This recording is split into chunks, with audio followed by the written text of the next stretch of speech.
E trabalhando agora numa alta aí, pequena ainda, mais de 0,06% pelo que eu estou vendo aqui.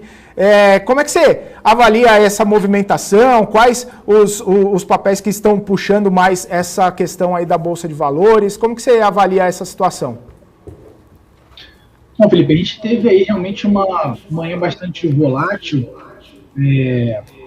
Vou até compartilhar aqui o meu gráfico, que fica mais fácil da gente acompanhar.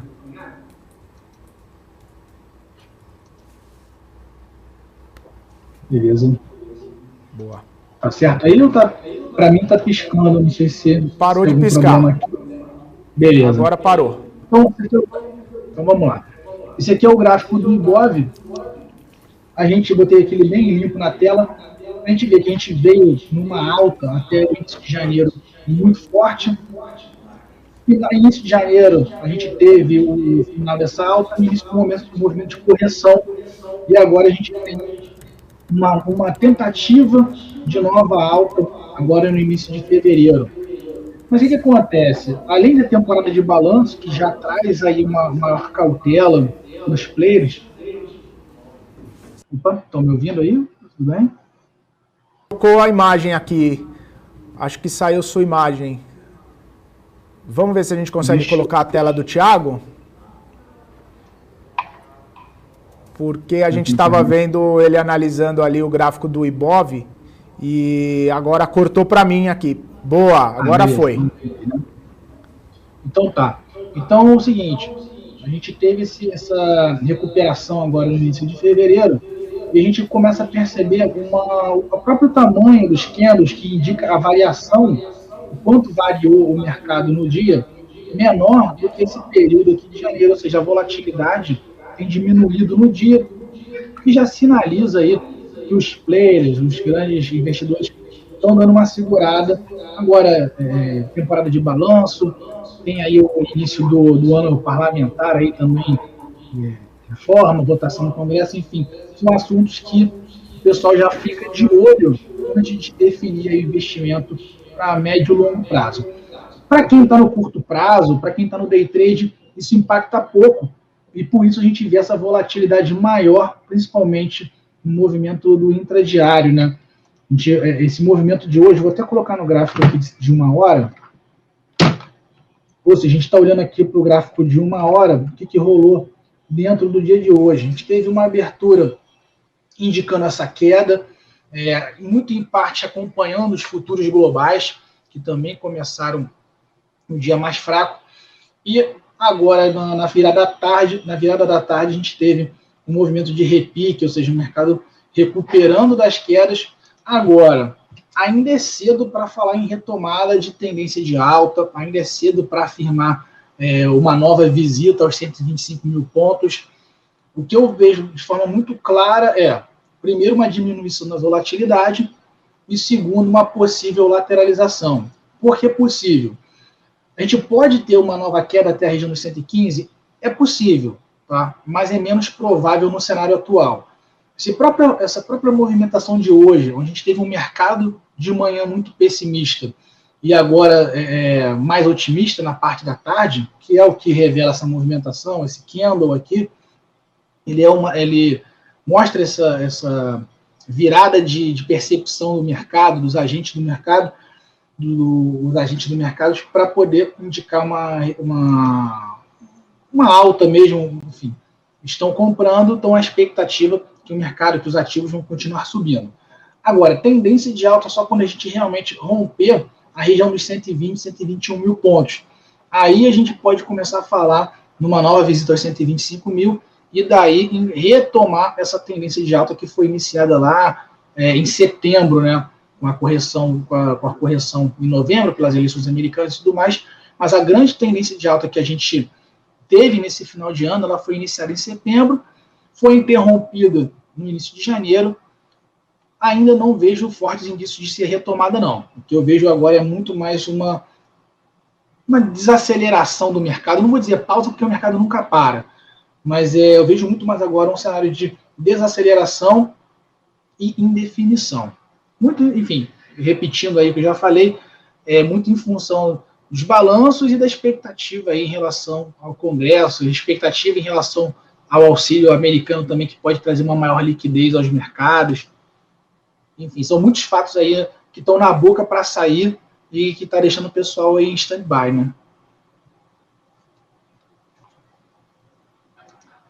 Não pode ser um gatilho aí para dar uma crescida nessa tendência aí, ou pelo menos destravar aquela região lá dos 120 mil pontos que você falou agora?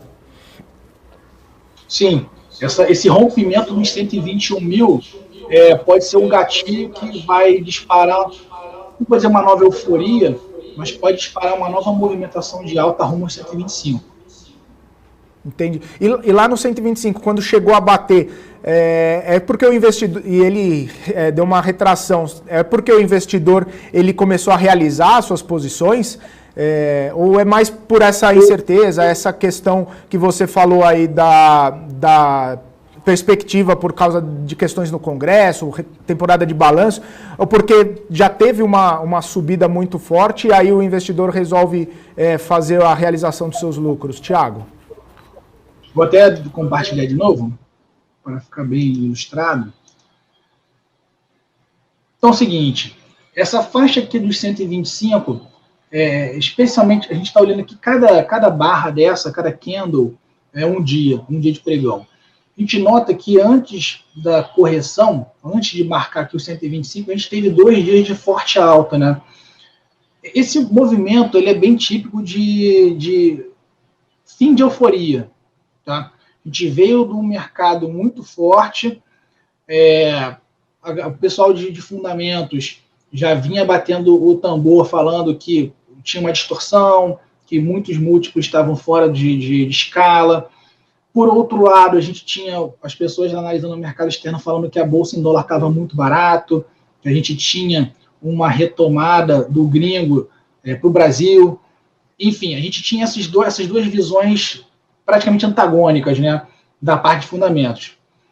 Pelo gráfico, é inegável que a gente tinha aqui um movimento de alta e que o mercado estava muito forte, tá? Você percebe que os dias de queda com candles, com velas pequenas, e os dias de alta com velas grandes, tá? Você via uma sequência de alta de 3, 4 dias para um dia de correção.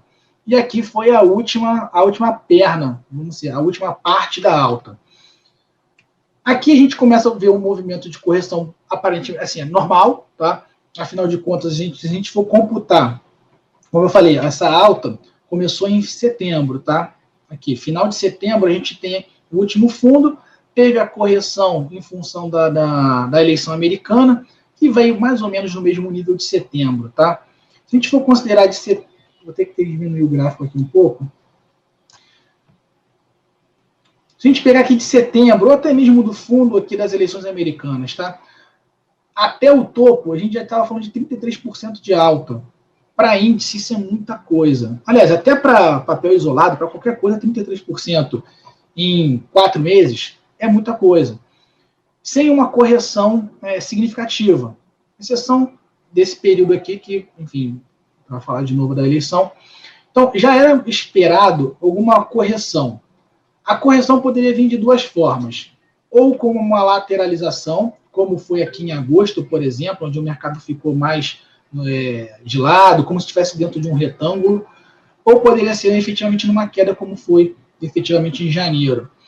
Se a gente parar para pensar que de 33% de alta, a gente está tendo aqui uma correção de 8%, não chegou nem a 10%, é bastante razoável.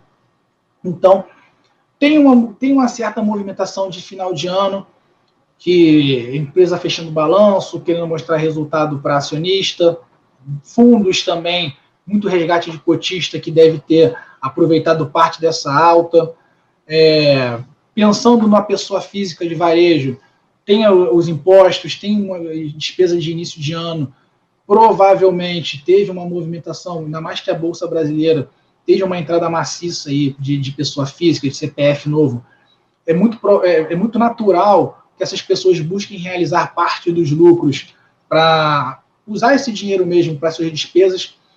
Não estou dizendo que foi só isso que movimentou o mercado, mas são componentes de um todo. Tá? Normalmente, janeiro é um mês de correção. Por quê? Tem vários motivos psicológicos, vamos dizer assim, o início de um ciclo, realização. Tem os motivos fiscais também, mas não dá para apontar só para uma coisa. O fato é que a Bolsa já vinha realmente bem esticada, de setembro, novembro até janeiro, 33% de alta. Uma correção era esperada, poderia ser de lado, mas no caso foi numa correção de queda, e agora essa queda vai dando uma parada. Então o que eu vejo aqui é a possibilidade de uma lateralização maior. A retomada da alta me parece ser o cenário mais provável no futuro próximo. O cenário de queda ainda não está totalmente descartado, mas me parece, no momento, o menos provável. Tá? Agora, por que o topo foi no 125 mil? Essa aí até eu quero saber. Até eu estou querendo saber essa resposta.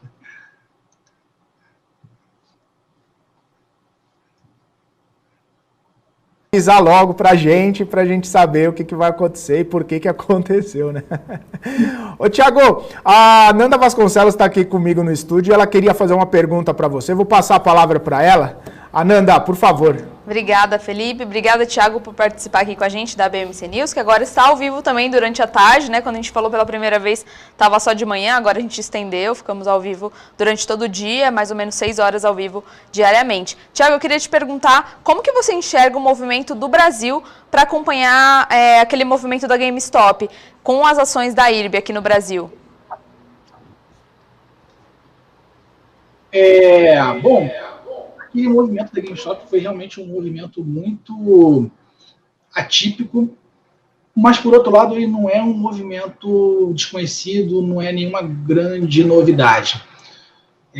Eu gosto muito de estudar o mercado, de biografias de grandes traders, e uma das mais clássicas, que é do Jesse Livermore, e ele foi um grande trader na década de 20 nos Estados Unidos, e ele já tinha passado por uma situação, ele já tinha sofrido um corner, né, e que desencadeou um short squeeze, que foi esse movimento de alta elevado quando você tem um mercado muito alavancado, no caso de GameStop. No caso dele, na década de 20, foi um mercado muito pouco líquido, onde, enfim, esse movimento de short squeeze não é novidade, não foi o primeiro, nem vai ser o último.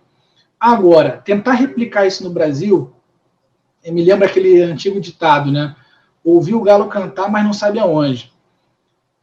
As características do mercado americano, principalmente nessa ação da GameStop, você tinha uma super alavancagem na ponta vendida, você tinha um monte de... Enfim, tem os market makers também que são obrigados a atuar para dar liquidez em alguns papéis.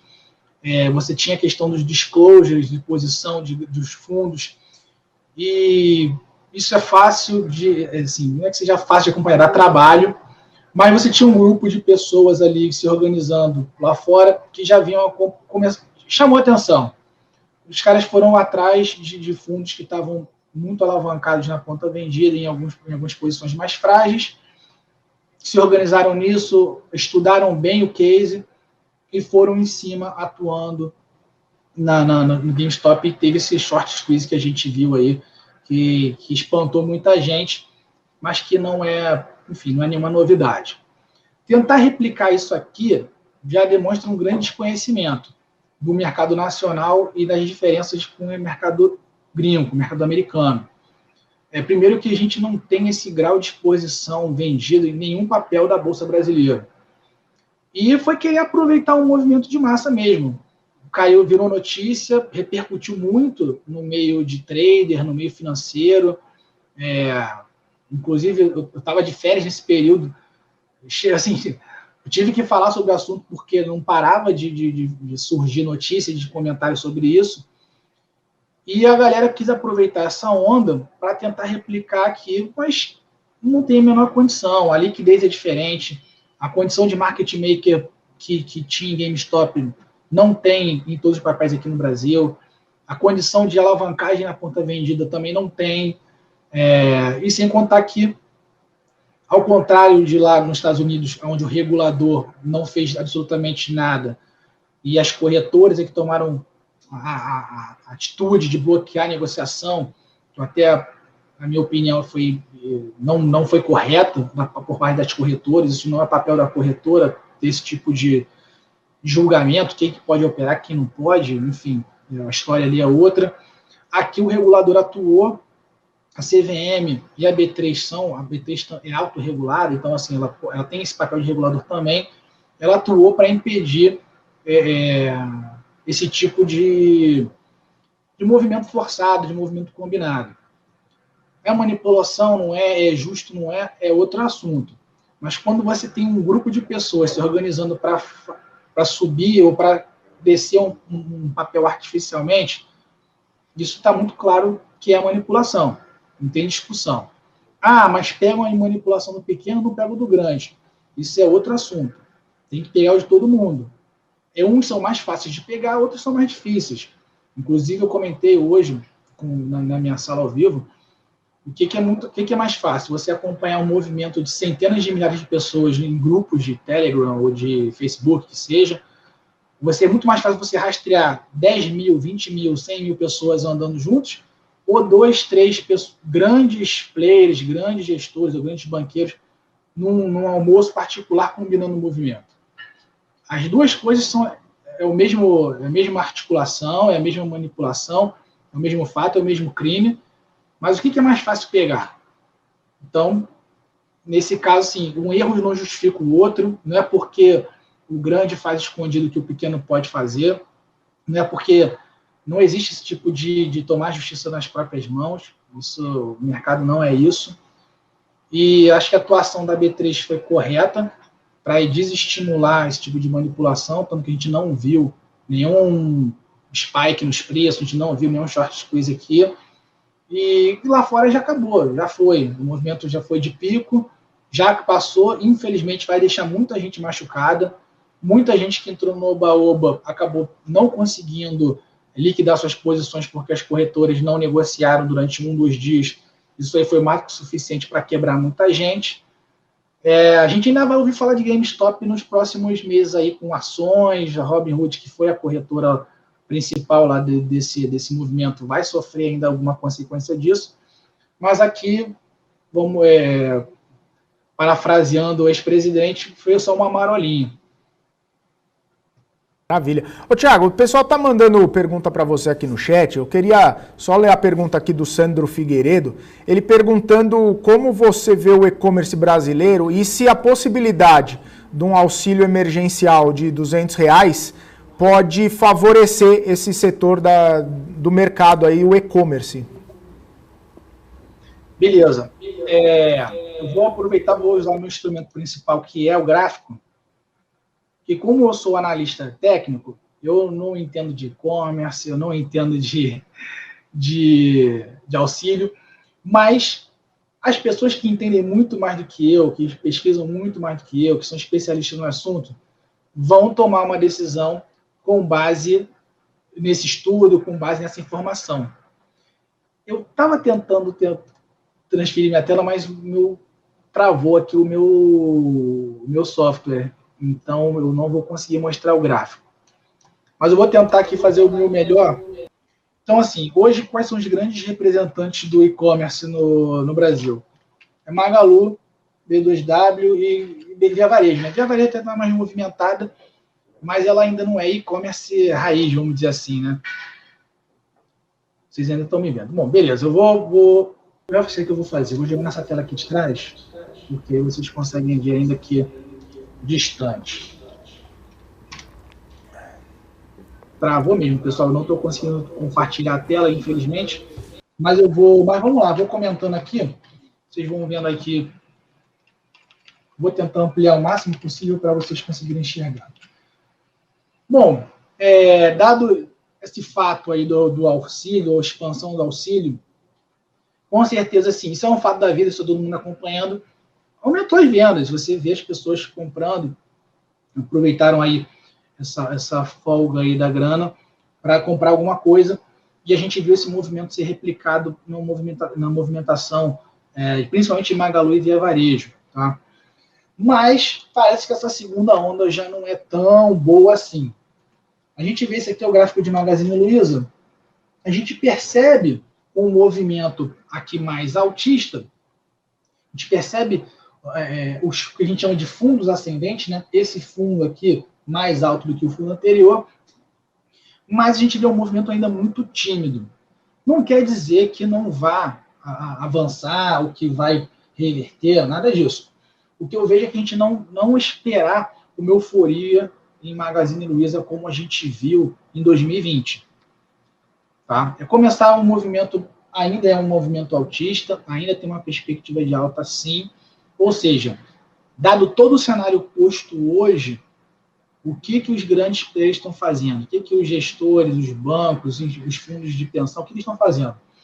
Em Magazine Luiza, especificamente, a gente observou um movimento mais recente de alta, isso aqui final de janeiro, agora essa semana de fevereiro, hoje especificamente um movimento mais compassado, mais de lado, vou tentar aumentar mais um pouquinho aqui, então a gente vê aqui, hoje especificamente um movimento um pouco mais lateralizado, mas a gente percebe uma tendência de alta, tá? Se formando, ainda não está consolidada, mas uma tendência de alta se formando, mas mais lenta, tá? Não tão agressiva como ano passado. Via Varejo. Por outro lado, Via Varejo veio muito amassada, né? Desde o final do ano passado, ela engrenou uma tendência de baixa. A gente pode especular os motivos. Foi porque ela não conseguiu comprovar os resultados que se esperavam no início do ano, seja por alguma alteração interna. Enfim, existem N motivos. O que importa aqui é que houve um movimento de queda que estancou aqui no final de janeiro e agora início de fevereiro. Ainda é cedo para falar numa virada positiva de Via Varejo, mas o fato dela já ter parado de cair, dela ter interrompido a tendência de baixa, já é um fato muito positivo. Tá? Então, isso aí mostra uma perspectiva futura, pelo menos dos agentes do mercado, que Via Varejo não deve piorar, deve melhorar. Agora, a velocidade dessa melhora é que vai ditar a velocidade de quanto o gráfico, quanto a cotação da empresa vai recuperar. Tá? Uma coisa que os fundamentalistas gostam muito de falar, que preço é lucro. Tá? Então, a perspectiva de lucro melhorando, o preço deve acompanhar. Mas, de novo, o gráfico reflete muito as expectativas, né? Muito mais do que o fato concretizado. Aqui a gente tem B2W, que também veio seguindo o movimento de Via Varejo do final do meio do ano passado até o final do ano numa tendência de queda. A gente nota que essa ladeira abaixo aqui de B2W. E a recuperação de B2W já começou antes. A gente nota que já no início de janeiro ela já teve um movimento de alta, esse trecho aqui de início de janeiro, e agora deu uma parada. Ela tem uma formação gráfica chamada de topo duplo, que é uma formação que indica uma possível reversão baixista.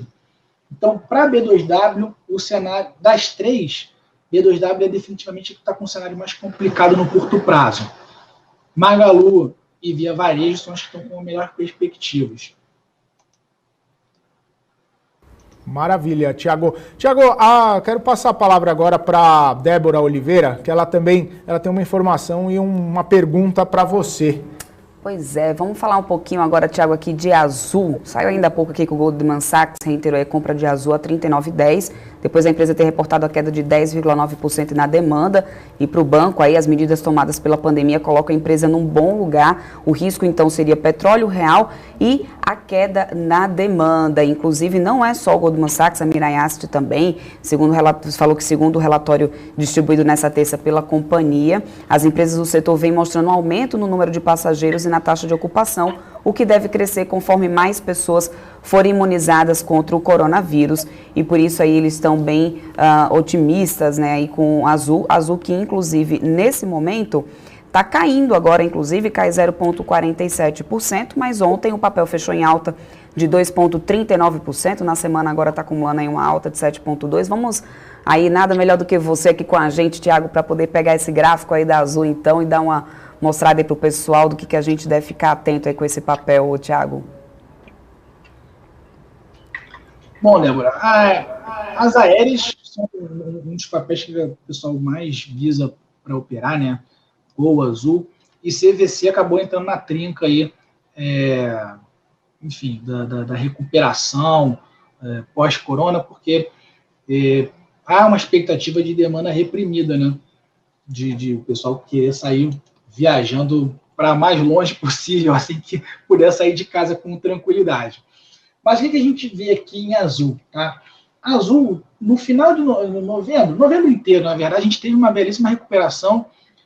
Por quê? Foi aquela abertura um pouco maior, perspectivas, lembra? As perspectivas de viagens de final de ano. Então, quem está operando não espera o fato. Ele já se posiciona antes do fato. Então, novembro foi aquela expectativa das festas de recuperação das viagens, e quando as perspectivas ficaram um pouco mais sombrias, a gente teve a correção aqui em dezembro. Mas o papel até que segurou bem. Ele corrigiu. Se a gente comparar, a gente comparou ali o Ibov, que a gente falou uma alta de 33%, a Azul subiu 86% de novembro a dezembro, tá? Em um mês, praticamente. Então, uma correção aí de 17%, 20% é bem tranquilo. Nem se compara com o que a gente teve no movimento do Ibov. Então, essa queda aqui mostra uma correção bastante tranquila, bastante saudável para um papel, para uma empresa que você vai levar para médio prazo. E a gente já percebe aqui uma retomada da alta, tá? Inclusive já superando o topo de dezembro. Então, isso revela que o mercado está com uma perspectiva muito positiva. Deixa eu aumentar aqui um pouco a tela. Tá? Isso aqui mostra que o mercado já está com uma perspectiva muito positiva para cima de azul, acima ainda das expectativas de final de novembro e início de dezembro, onde já se tinha um horizonte de reabertura, de volta às viagens. Então, a perspectiva para azul é muito boa. Como você falou, hoje especificamente ela está dando um pouquinho negativa. Esse tipo de movimentação revela muito indefinição, também bastante compatível aí com o período de balanço, expectativas sobre... teve essa questão aí de preço do petróleo. Não acho que tenha sido o grande impactante para azul. Acho que pode ser o dia de hoje, especificamente, mais em função de balanço, mas não abala a tendência de alta que já vem sendo desenhada aí de meados de janeiro para agora.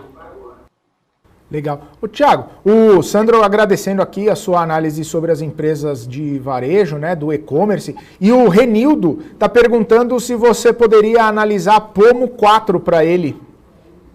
Pomodoro.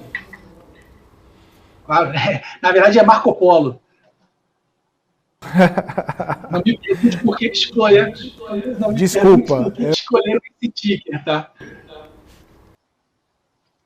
Mas só um parêntese antes de falar de Marco Polo, mas o que tem de ticker que te induz a erro e que tem nome engraçado, vale fazer até... Ontem o pessoal estava meio confundindo aqui Cosan e Companhia Siderúrgica Nacional, que é muito parecido o ticker, e aí dava uma confusão na cabeça. E hoje eu me levei a falar errado. Vivara e Via Varejo também, dá uma confusão na cabeça.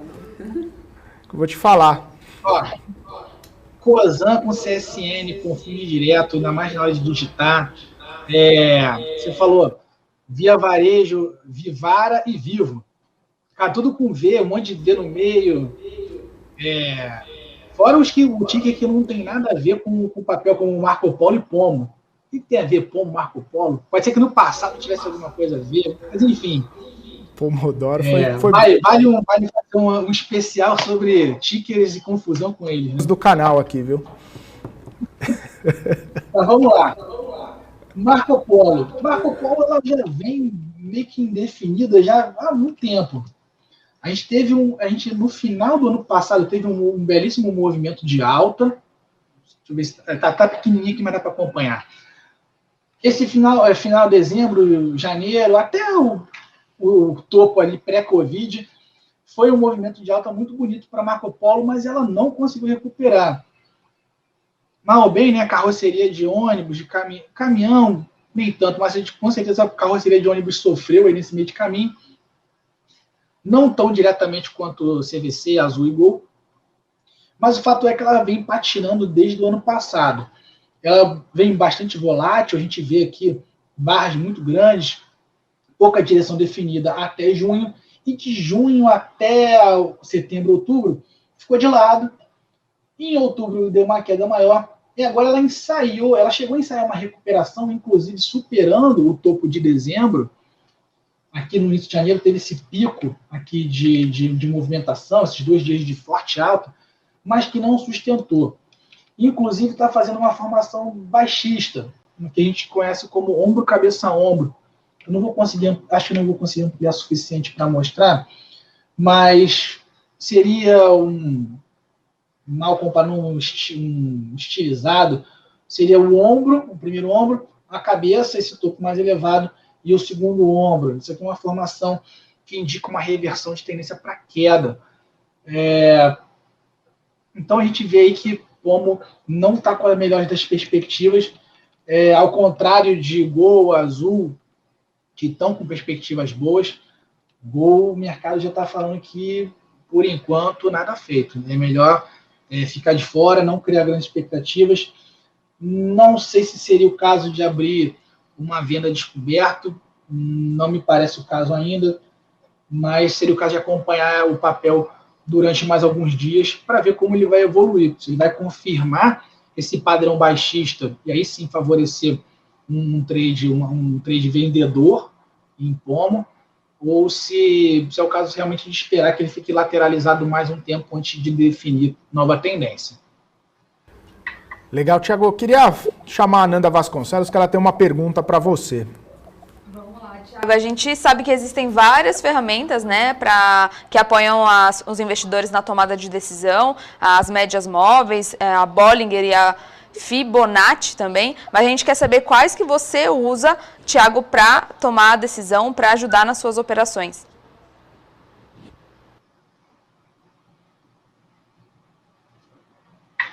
Bom, a análise técnica ela tem centenas de ferramentas, tá?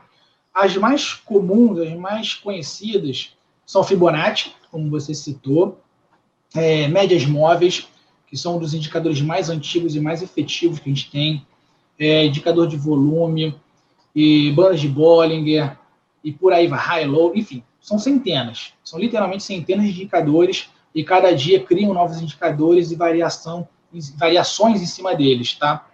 Eu estudo análise técnica há mais de 10 anos, mas eu continuo usando as ferramentas mais... Eu já passei por períodos que usei, sei lá, 10, 15 indicadores na mesma tela, e hoje não chego a ser um minimalista, mas vou porque a gente chama praticamente de price action, que é o foco mais na movimentação dos candles, na movimentação dos preços em si. Eu uso indicadores sim, eu não sou só preço, tá? E o que eu gosto de usar nas minhas análises, tá? Que eu faço todo dia lá no canal do YouTube da Arena do Investidor. Aliás, fica o convite para vocês continuarem seguindo as nossas análises, pedindo análises todos os dias, tá? O que eu uso mais? Vou até botar aqui na tela, tá? Não se espantem com a quantidade de linha, tá? Mas é bem simples. Eu uso aqui embaixo o volume negociado, porque esse, para mim, é o indicador mais importante. Afinal de contas, a formação de preços do mercado se dá através de uma espécie de leilão, onde você vai ter ali uma oferta de preço, uma oferta de venda, uma oferta de compra, e só sai negócio quando elas se encontram, ou seja, quando há um acordo entre comprador e vendedor. E quanto mais pessoas estiverem participando desse acordo, melhor. Ou seja, quanto mais pessoas estiverem participando, maior o volume. Quanto maior o volume, quanto mais pessoas ali, mais fortes são os sinais que aquele preço manda. Então, por exemplo, se eu tive uma formação de topo aqui e o meu volume foi alto, foi acima da média, quer dizer que realmente ali muita gente entendeu que aquele preço já estava caro demais, não valia pagar mais caro por ele, e dali para frente o papel começou a cair. Então, para mim, o volume é o principal indicador. O segundo principal indicador, médias móveis. Eu gosto muito de usar médias móveis porque elas servem como uma espécie de filtro. Elas limpam boa parte do ruído do mercado. Às vezes, movimentos pontuais, atípicos, a média móvel dá uma boa suavizada e te ajuda a manter você na tendência do mercado. Às vezes, um movimento pontual que parecia, você olha, o mercado mudou. Mas se a média móvel não reagiu muito, ela falou assim, bom, se a média está segurando, é sinal que a tendência ainda não virou. Outro que eu uso, mas de forma mais secundária, são as bandas de Bollinger. Elas vão dar a medida da distorção do mercado. Essas bandas de Bollinger são essas linhas que envolvem os preços. Tá? Essa linha verde está bem fininha aqui. Infelizmente, não estou conseguindo colocar a tela cheia para vocês. Deixa eu ampliar aqui bastante para poder tentar ficar visível. Não ficou. Mas, enfim, seriam essas linhas onde você tem a maior parte dos preços, a maior parte das amostras, dos preços dos candles, tem que ficar entre as bandas de Bollinger. Então, quando você tem preços fora da banda, quer dizer que existe uma distorção, uma possível distorção ali. E eu gosto muito de usar, não são indicadores, mas eu gosto muito de usar suportes e resistências e linhas de tendência para balizar os meus trades, os meus relatórios. De forma secundária, eu uso o IFR, que vai também dar uma medida da força da tendência de um papel. O OBV, que vai ser um indicador de volume, também vai ajudar a reforçar essa linha de volume. E eu uso também o Aron e o MACD, já em camadas mais terciárias, mais para confirmar, para tirar uma dúvida que eu não tenha tirado com volume, com um padrão de candle, com um padrão gráfico e com o IFR. Tá? Agora, não existe indicador matador, não tem um indicador que vai ser 100% efetivo, mas ajudam bastante a gente a tomar a decisão correta, ou pelo menos tentar pegar a movimentação do preço na melhor hora possível dentro da movimentação, dentro do mercado. Legal. Ô, Thiago, só aproveitando essas questões aí que você está falando das empresas, né? Você analisou várias empresas já aqui para a gente. Queria fazer uma pergunta sobre a Sabesp, que é a que está mais subindo hoje. Você consegue analisar no gráfico para a gente, por gentileza? Claro.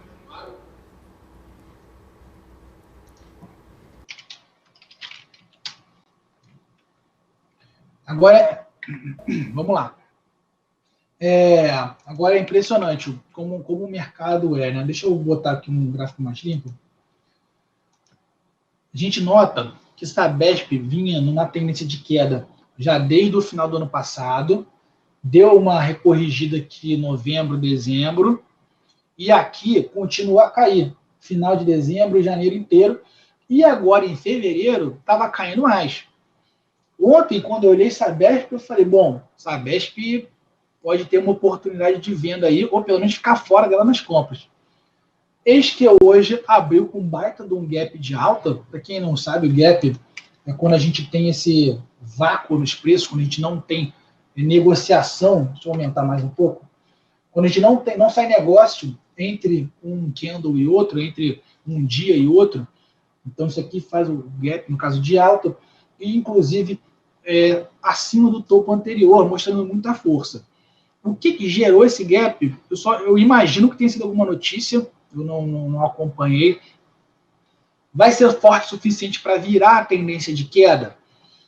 De cara, eu já te falo que ele para a tendência vigente. Tá? A tendência de queda que a gente viu aqui, ó, de dezembro a janeiro, a gente conseguiu o fechamento de Sabesp hoje, perto da máxima do dia, ou pelo menos acima. Aqui, estou sempre falando isso. Ou pelo menos acima aqui dessa faixa do... Isso, agora acima aqui do 42,70, ele já consegue interromper a tendência de queda. Se vai continuar subindo ou não, é algo que a gente vai ter que acompanhar nos próximos dias. Eu já seria comprador de Sabesp agora? Não seria. Mas com certeza eu interromperia qualquer trade vendido. Se eu tivesse short em Sabesp, tivesse vendido a descoberta Sabesp, eu com certeza pararia agora, se já não tivesse parado antes, mas com certeza hoje estoparia a operação e esperaria os próximos pregões. Ele conseguindo se manter acima desse 46,70, aí dá para começar a pensar em compra. Se ele voltar para baixo, aí é bem provável o cenário de lateralização. Tá? Inclusive, você falou aí a questão da notícia, foi justamente por causa disso, né? Teve uma notícia aí sobre uma possível revisão tarifária na Sabesp, e aí isso acabou impactando nos papéis. Mas como você disse que analisa o gráfico, você acaba nem acompanhando a notícia. Por isso que eu acabei perguntando, né? Porque a gente teve a notícia que a gente viu que acabou impactando, e eu queria saber a sua opinião olhando para o gráfico aí. O que você via olhando para o gráfico, né? Tem mais gente perguntando aqui, Thiago, sobre Sul América. Você poderia analisar, por gentileza? Claro. Só um detalhe, a questão da notícia que você falou. Esse gap, essa movimentação muito aguda, motivada por notícia, elas tendem a corrigir rápido. Tá? Então, é mais um ponto de atenção para quem virou comprador de Sabesp. Porque pode ser que essa alta não sustente durante muito tempo. De qualquer forma, vamos observar aí os próximos passos do papel. Bom, Sul América. Sul América é um papel complicado. Ele é um papel difícil de marcar tendência. A gente passou um período de setembro a novembro aqui muito confuso, onde a gente tinha não dava nem para chamar de lateralização, porque a hora ele parecia que ia para cima, a hora parecia que ia na tendência de baixa. Fato é que o papel vem numa tendência de baixa desde dezembro. Dá para enxergar aquela figura que eu comentei mais cedo do ombro, cabeça a ombro. Não está perfeitinha, mas de qualquer forma monta uma estrutura baixista. E tem queda. Hoje está tentando fazer uma figura de fundo, conhecida como martelo, mas a sinalização dela ainda não é boa para altas ou para compras. Tá? Não me inspira também nenhuma operação vendida. A questão de ficar de fora. A questão de ficar de fora de Sul América até que ela mostre uma sinalização um pouquinho mais direcional, seja para retomar, para inverter para uma alta, ou seja, para engrenar uma queda de vez, favorecendo uma venda descoberta. Mas, no momento, Sul América está bastante indefinida, com um viés mais baixista. Ô, Thiago, o pessoal está pegando no meu pé aqui no chat, falando que eu ia confundir com a empresa da Sula Miranda. Depois que eu confundo... O pessoal não perdoa, hein, Thiago? Não, o pessoal não alivia.